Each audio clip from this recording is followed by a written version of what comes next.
Select Face to make sketch with left-click. Right-click on Face, then select Sketch. Draw the shape you want to cut.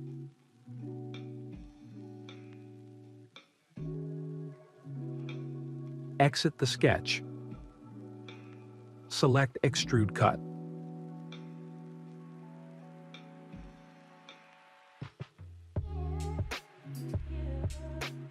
Choose option you want to use. I'll use blind. You can measure object height.